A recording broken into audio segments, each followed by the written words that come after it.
بسم اللہ الرحمن الرحیم صلی اللہ علی النبی الکریم الامین وآلہ واصحابہ اجمعین۔ پروگرام فیض قادریہ کے اندر میں آپ کا میزبان محمد فیضان قادری آپ کی خدمت میں حاضر ہوں۔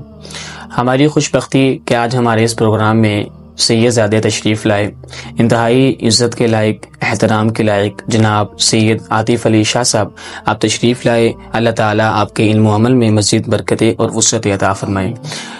میں اپنے پروگرام کا آغاز علامہ اقبال علیہ الرحمہ کے شعر سے کرنا چاہتا ہوں۔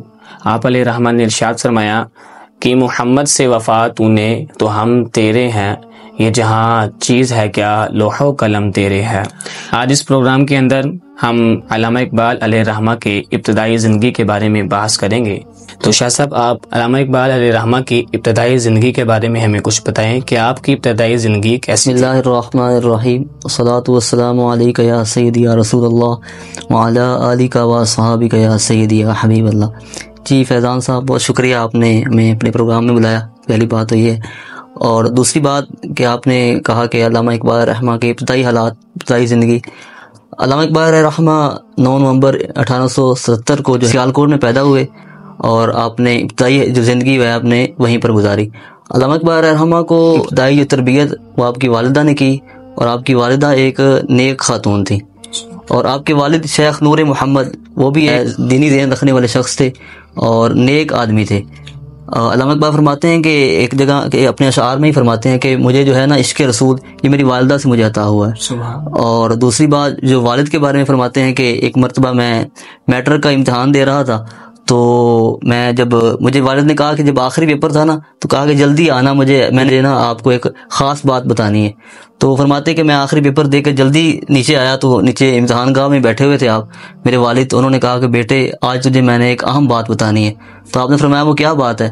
تو کہا کہ اہم بات وہ یہ ہے کہ قرآن اقبال ایسے پڑھا کرو گویا کہ وہ تم پر اتر رہا ہے۔ تو یہ چیز تھی جو آپ کے والد نے یہ چیز آپ کے ذہن میں اور آپ کے دل میں بچپن سے ہی ڈال دی تھی، اور اسی وجہ سے اقبال جب بھی قرآن پڑھتے، آپ کے جو خادم تھے نا علی بخش، وہ یہ بتاتے ہیں کہ جب بھی میں اقبال قرآن پڑھتے تھے تو میں دیکھتا کہ وہ ان کی آنکھوں سے آنسو جاری ہو جاتے۔ تو یہ تھی چیز جو قرآن سے محبت اقبال کو بچپن سے ہی ہو گئی تھی۔ جی ماشاء اللہ، بہت ہی آسان انداز میں آپ نے سمجھایا۔ آپ یہ بتائیں کہ اقبال علیہ الرحمہ کی قرآن کریم کے ساتھ کس طرح محبت تھی، اور آپ نے قرآن کی شان کو کس طرح بیان فرمایا؟ دیکھیں، اقبال فرماتے ہیں کہ آن کتاب زندہ قرآن حکیم، حکمت او لا یزال ست و قدیم، نوع انسان را پیام آخرین، حامل اور رحمت للعالمین۔ اقبال فرماتے ہیں کہ یہ جو قرآن ہے نا، قرآن یہ ایک زندہ کتاب ہے، اور آن کتاب زندہ قرآن حکیم، حکمت او لا یزال ست و قدیم، اس کی جو حکمت ہے اور اس کو کبھی زوال نہیں ہے۔ اور فرماتے ہیں کہ نوع انسان را پیام آخرین، حامل اور رحمت للعالمین۔ فرماتے ہیں کہ قیامت تک آنے والے مسلمانوں کے لیے یہ قرآن کریم جو ہے وہ ایک روشنی کا منار ہے اور ان کے لیے ہدایت کا ذریعہ ہے۔ اور ایک اور جگہ آپ فرماتے ہیں کہ جزب قرآن زیغمی رباہی است، اور فقر قرآن اصل شہنشاہی است۔ فرماتے ہیں کہ قرآن کو چھوڑ کر شیری کا دعویٰ کرنا یہ تو ایک لمبڑ ہونے کی دلیل ہے، جو بزدل ہونے کی دلیل ہے۔ فرماتے ہیں کہ فقر قرآن اصل شہنشاہی است، قرآن کے ساتھ جو بندہ تیار ہوتا ہے اس کے اندر جو فقر اور جو چیزیں آتی ہیں وہ قرآن کے بغیر نہیں آ سکتی۔ شاہ صاحب، آپ یہ بتائیے گا کہ اقبال علیہ الرحمہ کی شاعری اور قرآن کریم کا آپس میں کیا تعلق تھا؟ کیا علامہ اقبال علیہ الرحمہ نے اپنی شاعری کے اندر قرآن کریم کا تراجم کا بھی استعمال فرمایا؟ دیکھیں، اقبال کی شاعری میں واقعی قرآن کریم کی آیات کا ترجمہ ہمیں مل جاتا ہے۔ قرآن کریم کی آیت مبارکہ ہے من یطیع الرسول فقد اطاع اللہ، کہ جس نے رسول اللہ کی اطاعت کی تحقیق اس نے اللہ کی اطاعت کی۔ تو علامہ اقبال اسی مضمون کو اپنے ایک شعر میں بیان فرماتے ہیں کہ محمد سے وفا تو نے تو ہم تیرے ہیں، یہ جہاں چیز ہے کیا لوح و قلم تیرے ہیں۔ فرماتے ہیں کہ اگر تو نے رسول اللہ کے ساتھ وفا کر دی نا تو اللہ تعالیٰ کہتا ہے کہ میں تیرا ہو جاؤں گا، پھر تجھے کس چیز کی ضرورت ہے؟ فرمایا کہ تجھے تختی بھی ہم دے دیں گے اور قلم بھی دے دیں گے، جو تو لکھتا جائے گا تجھے عطا کر دیا جائے گا۔ اور ایک دوسری جگہ قرآن کریم میں اللہ نے ارشاد فرمایا یا ایتھا النفس المطمئنہ ارجعی الی ربک راضیۃ مرضیہ فادخلی فی عبادی وادخلی جنتی۔ تو اللہ تعالیٰ نے فرمایا قرآن مجید میں کہ اے نفس مطمئنہ اپنے رب کی طرف لوٹ، اور وہ تو اس سے راضی ہوا اور تو اس سے راضی ہوا۔ فادخلی فی عبادی وادخلی جنتی، میرے بندوں میں اب داخل ہو جا اور اب جنت میں چلا جا۔ تو اسی مضمون کو علامہ اقبال نے فرمایا کہ خود ہی کو کر بلند اتنا کہ ہر تقدیر سے پہلے خدا بندے سے خود پوچھے بتا تیری رضا کیا ہے. فرماتے ہیں کہ اپنے آپ کو اس مقام پر لے کر آ کہ تیری رضا میں اللہ تعالیٰ جو ہے جو تو چاہے وہی اللہ تعالیٰ کر دے. تو یہ بندے کے اندر مقام علامہ اقبال نے اسی مضمون کو جو ہے وہ اپنی شعر میں بیان فرمایا. تیسرے مقام پہ اللہ تعالیٰ نے ارشاد فرمایا کہ کم من فیۃ قلیلۃ غلبت فیۃ کثیرۃ باذن اللہ، کہ کبھی ایسا بھی وقت آتا ہے کہ جو ہے وہ تھوڑی تعداد والے لوگ جو ہے کم تعداد والے لوگ جو ہیں وہ زیادہ پر جو ہے غالب آ جاتے ہیں، حاوی آ جاتے ہیں. تو اس طرح جس طرح صحابہ کرام کی دور میں ہوا اور اللہ تعالیٰ نے وعدہ کیا مسلمانوں کے ساتھ کہ قلیل جماعت بھی ہوگی اور وہ کثیر پر بھاری آ جائے گی. تو اسی مضمون کو اقبال بھی فرماتے ہیں کہ قبضے میں یہ تلوار بھی آ جائے تو مومن یا خالد جام باز ہے یا حیدر کر رہا. فرماتے ہیں کہ آج بھی مسلمانوں کے اندر وہ تلوار اگر مسلمان اٹھا لینا تو ان کے اندر صدیق اکبر اور مولا علی اور خالد بن ولید رضی اللہ عنہ کی وہ طاقت آ سکتی ہے جس طرح انہوں نے وہ خالد بن ولید جو ہے وہ تھوڑی تعداد میں ہوتے تھے اور تھوڑے سے صحابہ کرام کے ساتھ بھی وہ ایک کثیر تعداد سے لڑ لیتے اور کامیاب ٹھہرتے تھے. اشاری آپ نے شعر کے اندر فرمایا کہ قبضے میں یہ تلوار بھی آ جائے مومن، تو آپ اس سے بتائیں کیا قرآن کریم کا تلوار کے ساتھ کیا تعلق ہے آپس میں؟ دیکھیں قرآن اور تلوار ساتھ ساتھ ہیں، ان کا آپس میں ایک بہت گہرا تعلق ہے. اس مسئلے کو سمجھنے کے لیے ہمیں ایک تمہید کو سمجھنا ہوگا کہ علامہ اقبال نے بھی اسی کو بیان فرمایا ہے کہ یہ جو پنجاب میں گورنر عبدالصمد تھے نا، ان کی بیٹی تھی شرف النساء، وہ جب قرآن پڑھتی تھی نا تو ساتھ میں تلوار بھی رکھ لیتی تھی، تو تلاوت اس طرح فرماتی تھی وہ. تو ایک دن اس کی والدہ نے کہا کہ یہ کیا معاملہ ہے، یہ سمجھ میں نہیں آتا کہ آپ قرآن پڑھتی ہیں اور ساتھ میں تلوار بھی رکھ لیتی ہیں. تو اس نے کہا کہ این بقوت حافظ یکدیں گرند اور کائنات زندگی را محورند. فرمایا کہ ماں قرآن اور تلوار ساتھ ساتھ ہیں. فرمایا کہ تلوار کے ساتھ قرآن اس لیے کہ تلوار جو ہے وہ ظلم پر نہ چلے، اور قرآن کے ساتھ تلوار اس لیے تاکہ قرآن کا راستہ صاف رہے. یہ قرآن کے ساتھ تلوار کا گہرا تعلق ہے. اور وصال کا وقت قریب آیا نا تو اس نے یہ وصیت کی اپنی والدہ کو کہ جب میں مر جاؤں نا تو میری قبر پر یہ تلوار اور قرآن رکھ دینا. تو یعنی کہ یہ ہمیں سبق دیا قرآن اور تلوار کا آپس میں گہرا تعلق ہے. یہ پھر الگ بات ہے کہ پھر جب رنجیت سنگھ نے پنجاب پر حملہ کیا تو وہ مسلمان لڑکی کی قبر کو کھود کر وہاں سے وہ قرآن اور تلوار اٹھا لی اور اس طرح بے حرمتی کی گئی. اور آگے دیکھیں تو جب پاکستان کی بات کریں تو آپ یہ الگ بات ہے کہ یہاں پاکستان کے وزیر اعظم تھے، وہ ریاست مدینہ اور نیا پاکستان بنانے کا دعویٰ کرتے تھے. انہوں نے پھر جو ہے وہ شاہی قلعے کے سامنے رنجیت سنگھ کا مجسمہ بنوا کر نیچے لکھ دیا کہ یہ شیر پنجاب ہے. تو یہ ہمارا سوال تو بنتا ہے ان سے کہ اگر وہ شیر پنجاب ہے تو پھر داتا علی اجمیری کون ہے؟ تو یہ قرآن و تلوار یہ آپس میں ساتھ ساتھ ہیں، ان کا آپس میں گہرا تعلق ہے، اس کو سمجھنے کی ضرورت ہے. جی شاہ جی آپ یہ بتائیے گا کہ کیا جہاد امن کے منافی ہے، یعنی اسلام ہمیں امن کا درس دیتا ہے یا جہاد کا درس دیتا ہے؟ دیکھیں علامہ خادم حسین رضوی فرمایا کرتے تھے کہ اسلام امن کا درس اس وقت دیتا ہے جب بلال رضی اللہ عنہ کو کعبے کی چھت پر چڑھا دیا جائے. وہ اس وقت جو ہے کعبے کی چھت پر چڑھ کر اذان دے رہے ہوں، اس وقت اسلام امن کا درس دیتا ہے. لیکن جب بلال رضی اللہ عنہ کو مکے کی گلیوں میں ان پر تشدد کیا جا رہا ہو تو اس وقت اسلام امن کا نہیں بلکہ جہاد کا اور تلوار کا درس دیتا ہے. اس وقت اسلام بدر میں جانے کا، احد میں جانے کا اور خندق میں جانے کا درس دیتا ہے. اس وقت اسلام جو ہے وہ امن کا درس نہیں دیتا. یہ ہماری کمزوری ہے کہ ہم نے جو ہے وہ اس طرف گئے اور ہم نے کہا کہ اسلام امن کا درس دیتا ہے، یہ غلط بات ہے. اقبال فرماتے ہیں کہ فتویٰ ہے شیخ کا کہ زمانہ قلم کا ہے، رہی نہیں جہاں میں اب تلوار کارگر. اور فرماتے ہیں کہ کافر کی موت سے بھی لرزتا ہو جس کا دل، کہتا ہے کون اسے کہ تو مسلمان کی موت مر. فرماتے ہیں کہ کافروں کی موت سے ہی مسلمان اتنا جو ہے اپنا بزدل ہو گیا ہے اور اتنا ڈرنے لگا ہے، تو اس کو کون کہتا ہے کہ تو مسلمان ہو کے مر. اور ایک اور جگہ بیان فرماتے ہیں اسی مضمون کو، فرماتے ہیں کہ باطل کے فال و فر کی حفاظت کے واسطے یورپ زرہ میں ڈوب گیا دوشتا کمر. فرماتے ہیں کہ غلط نظریات کو پھیلانے کے لیے جو ہے امریکہ افغانستان پر حملہ کر دے، ٹھیک ہے، اسرائیل فلسطین پر حملہ کر دے، اور جو ہے انڈیا کشمیر پر حملہ کر دے اور اس پر ظلم کرے. فرماتے ہیں کہ وہ پھر بھی امن والے ہیں. مسلمان یہاں پر پاکستان میں تلوار کی بات کریں تو وہ دہشت گرد بن جاتے ہیں. فرماتے ہیں باطل کے فال و فر کی حفاظت کے واسطے یورپ زرہ میں ڈوب گیا دوشتا کمر. پوچھتا ہوں میں شیخ کلیسا نواز سے کہ مشرق میں جنگ شر ہے تو مغرب میں بھی ہے شر. ارے مشرق میں تلوار اٹھانے کو تم شر کہتے ہو تو کیا مغرب میں شر نہیں ہے؟ تو اسلام امن کا نہیں، اسلام غیرت کا اور جہاد کا بھی درس دیتا ہے. جی شاہ جی علامہ اقبال علیہ الرحمہ نے اپنی شاعری میں شاہین کا استعارہ استعمال فرمایا ہے، اس کا کیا تصور ہے؟ دیکھیں جو شاہین کا تصور ہے نا، یہ علامہ اقبال رحمہ ایک مرتبہ بیمار ہوئے نا تو ڈاکٹروں نے آپ کو مشورہ دیا کہ آپ بلوچستان کی طرف جائیں، سیرگاہ کی طرف جائیں اور آپ کی طبیعت درست ہو جائے گی اس سے۔ تو آپ نے اس دوران میں جو ہے وہ بلوچستان کا دورہ کیا، وہاں پر گئے، وہاں پر آپ نے نا شاہین کو پرواز کرتے ہوئے دیکھا۔ شاہین کے اندر 3-4 صفات ہیں جو بہت اہم ہیں، اور بھی ہیں لیکن یہ بہت زیادہ خاص ہیں۔ ایک تو یہ کہ اس کی جو ہے نا پرواز بہت زیادہ بلند ہوتی ہے، اور دوسری بات نگاہ بڑی تیز ہوتی ہے شاہین کی، اور تیسری بات جو ہے اہم وہ یہ ہے کہ یہ گھر نہیں بناتا، یعنی کہ چٹانوں میں اور پہاڑوں میں رہتا ہے اور اپنا گھر نہیں بناتا۔ اور چوتھی بات جو ہے اہم وہ یہ ہے کہ یہ مردار نہیں کھاتا، یعنی دوسرے جو کوے ہیں یا اس طرح کے جو دوسرے ہیں پرندے وہ چیزیں کھاتے ہیں، لیکن یہ جو ہے خود شکار کرتا ہے اور خود جو ہے اپنا سامان جو ہے مہیا کرتا ہے، تو یہ دوسروں پر انحصار نہیں کرتا۔ تو یہ جو چیزیں ہیں ان کو علامہ اقبال دراصل جو ہے وہ مسلمان قوم میں جو غیرت اور اپنے آپ پر جو ہے وہ جو خود کام کرنا، یہ اس بات سکھانا چاہ رہے ہیں۔ اقبال فرماتے ہیں کہ شاہین کی جو نظم آپ نے لکھی ہے اس میں فرماتے ہیں کہ کیا میں نے اس خاکداں سے کنارہ جہاں رزق کا نام ہے آب و دانہ، بیاباں کی خلوت خوش آتی ہے مجھ کو، ازل سے ہے فطرت میری راہ بانا، یہ پورب یہ پچھم چکوروں کی دنیا میرا آسماں بے کرانہ، اور پلٹنا جپٹنا جپٹ کر پلٹنا لہو گرم رکھنے کا ہے ایک بہانہ، پرندوں کی دنیا کا درویش ہوں میں کہ شاہی بناتا نہیں آشیانہ۔ اور ہماری دیکھیں زندگی ساری گھر بناتے گزر جاتی ہے، کہ فرماتے شاہین تو گھر بناتا ہی نہیں ہے، تو مسلمانوں کو بھی جو ہے وہ اس کی طرف لا رہے ہیں۔ اور دوسری بات کہ شاہین کی جو ہے وہ نگاہ بڑی تیز ہوتی ہے، تو اقبال اسی کو فرماتے ہیں کہ نگاہ بلند جہاں پر سوز سخن دل نواز ہے یہی رختے سفر میرے کارواں کے لیے۔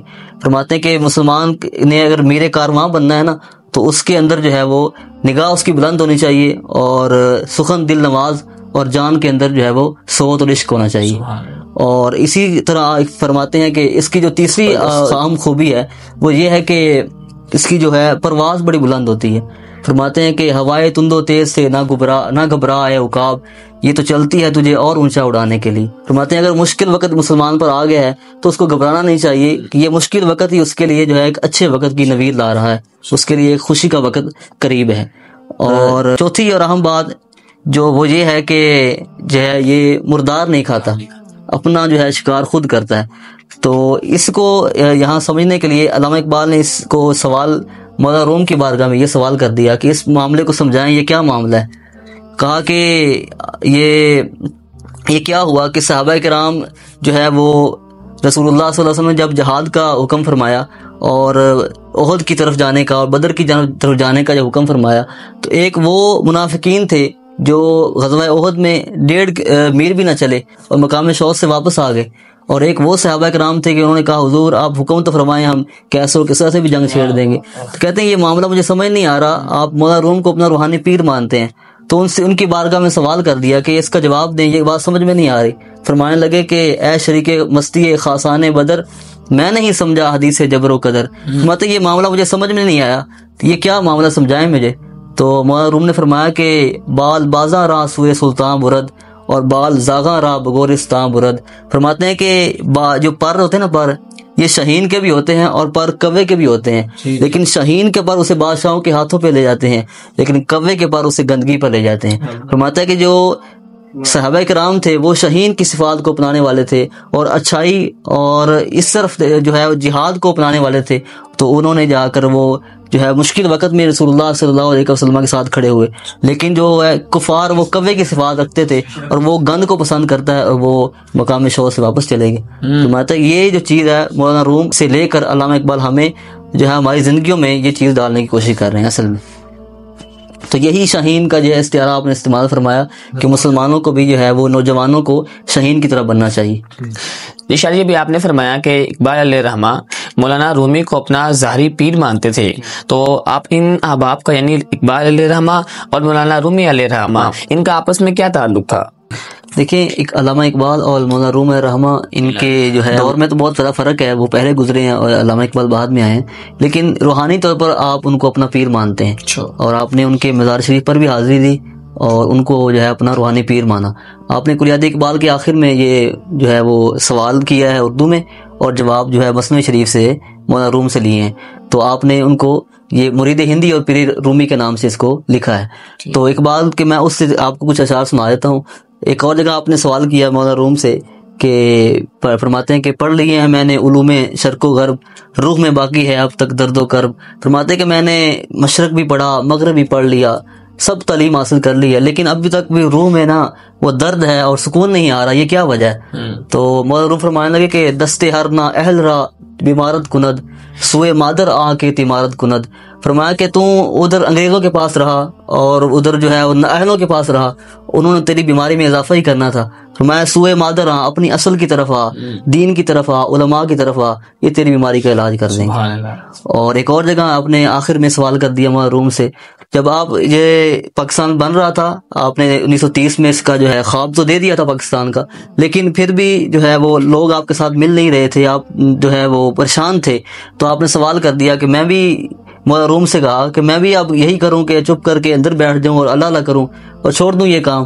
فرمانے لگے کہ اس دیس میں نور باقی ہے نہ سوز، اہل دل اس دیس میں ہے تیرا روز. فرمایا اس میں نہ نور باقی رہا اور جو اہل دل لوگ ہیں ان کو کوئی یہاں اب ٹھہرنے نہیں دیتا، تو میں اب کیا کروں؟ تو میں بھی ہمت چھوڑ دوں اب. تو مولانا فرمانے لگے کہ کار مرداں روشنی ہو گرمی اس، کار دونا ہیلا ہو بے شرمی اس. فرمایا کہ جو مردوں کا کام ہوتا ہے کہ اللہ تعالیٰ نے جو انہیں روشنی، حرارت اور علم عطا کیا ہو وہ بھی لوگوں کو دیتے رہیں اور ساتھ میں جنون اور عشق بھی پھیلاتے رہیں. فرمایا کہ یہ ہمت ہار دینا یہ بزدلوں کا کام ہے. تو اقبال نے اس چیز نے جو ہمت دی اور آپ ڈٹے رہے اور یہ کام چھوڑا نہیں. جی مولانا روم علیہ رحمہ کی ہم نے بات کر لی، تو شاہ آپ یہ بتائیے گا اقبال علیہ رحمہ کا رسول اللہ صلی اللہ علیہ وسلم سے آپ کس طرح کی محبت فرمایا کرتے تھے؟ علامہ اقبال علیہ رحمہ کو جو رسول اللہ صلی اللہ علیہ وسلم کے ساتھ بے حد محبت اور عشق تھا. آپ فرماتے ہیں کہ مغز قرآن روح ایمان جان دیں ہست حب رحمت للعالمین. فرماتے ہیں قرآن کا مغز، ایمان کی روح اور دین کی جان کیا چیز ہے؟ فرماتے ہیں رسول اللہ کی محبت. اور آپ ایک اور جگہ فرماتے ہیں کہ با خدا در پردہ گویم باد گویم آشکار، یا رسول اللہ او پنہاں تو پیدائے من.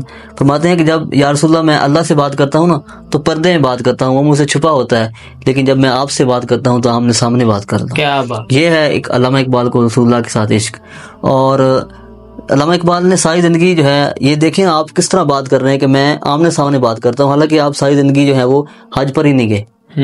اور جب آپ گئے نا دورے پر یورپ کے تو آپ نے انگلینڈ گئے اور بڑے بڑے ممالک پھرے، تو مدینہ پاک نہیں گئے، واپس آ گئے. تو آپ کی بہن نے پوچھا کہ یہ آپ کی بات سمجھ میں نہیں آئی کہ آپ کو اتنی محبت ہے رسول اللہ صلی اللہ علیہ وسلم کے ساتھ، لیکن آپ مدینہ پاک نہیں گئے اور دوسری جگہ سے ہو کر آ گئے.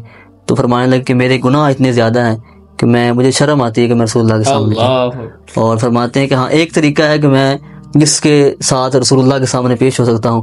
فرماتے ہیں کہ ہوا ہو ایسی کہ ہندوستان سے ہے اقبال، اڑا کے مجھ کو غبارے راہ حجاز کرے. فرمایا کہ میں دنیا سے چلا جاؤں اور میرا جو جسم ہے وہ مٹی میں مل جائے اور پھر ہندوستان سے ایک ہوا اٹھے اور وہ میری مٹی کو اٹھا کر جو ہے مدینہ پاک کی راہ پر ڈال دے، وہاں سے حاجی گزریں اور ان کے پاؤں سے میری مٹی لگے اور پھر میں مدینہ پاک پہنچ سکتا ہوں. فرماتے ہیں کہ ہوا ہو ایسی کہ ہندوستان سے ہے اقبال، اڑا کے مجھ کو غبارے راہ حجاز کرے. اور دنیا میں بھی نہیں گئے اور قیامت والے دن بھی رسول اللہ صلی اللہ علیہ وسلم کے سامنے نہیں پیش آنا چاہتے. فرماتے ہیں کہ تو غنی ازہر دو عالم من فقیر، روز محشر عذرہائے من پذیر، حسابم رات بیمی ناگزیر، از نگاہ مصطفیٰ پنہا بگیر. فرماتے ہیں کہ اے اللہ تعالیٰ تو غنی ہے اور میں فقیر ہوں، اور تو میرا پہلی بات تو یہ ہے کہ حساب ہی نہ لینا، اور اگر قیامت والے حساب لینا ہی ہے تو یہ کرنا کہ رسول اللہ کے سامنے نہ لینا، ان سے چھپا کر لینا. میرے گناہ اتنے زیادہ ہیں کہ میں ان کے سامنے شرمندہ رہوں. تو یہ تھا اقبال کو رسول اللہ کے ساتھ عشق. اور جب آپ قریب المرگ ہوئے نا تو آپ نے فرما دیا تھا کہ شہید عشق نبی ہوں، میری لحد پر شمع قمر جلے گی. فرمایا میں رسول اللہ کے عشق میں شہید ہوا ہوں اور میری قبر پر نا شمع قمر جلے گی اور فرشتے خود اٹھا کے لائیں گے چراغ خورشید سے جلا کر. فرمایا کہ اور کوئی بندہ آئے نہ آئے لیکن فرشتے خود سورج سے چراغ جلا کر نا میری قبر پر رکھیں گے. وہ آج آپ دیکھ لیں کہ 9 نومبر کو خصوصاً اور اس کے علاوہ ہر وقت لوگ وہاں پر آتے ہیں اور آپ کے لیے جو ہے وہ اصالہ ثواب کرتے ہیں. تو یہ تھا علامہ اقبال کو رسول اللہ کے ساتھ عشق. تو دعا ہے اللہ تعالیٰ ہمیں بھی اس طرح رسول اللہ کے ساتھ عشق محبت اقبال کی طرز پر چلتے ہوئے نصیب فرمائے. جی ماشاء اللہ، بہت ہی آسان انداز میں جناب سید پاک نے آج ہمیں سمجھایا کہ اقبال علیہ رحمہ کی رسول اللہ صلی اللہ علیہ وسلم کے ساتھ کس طرح کی محبت تھی. دعا فرمائیں جو گزارشات جو معروضات شاہ صاحب نے عرض کی، اللہ تعالی ہمیں اس کے مطابق اعتقاد رکھنے کی اور عمل کرنے کی بھی توفیق عطا فرمائیں. السلام علیکم ورحمۃ اللہ.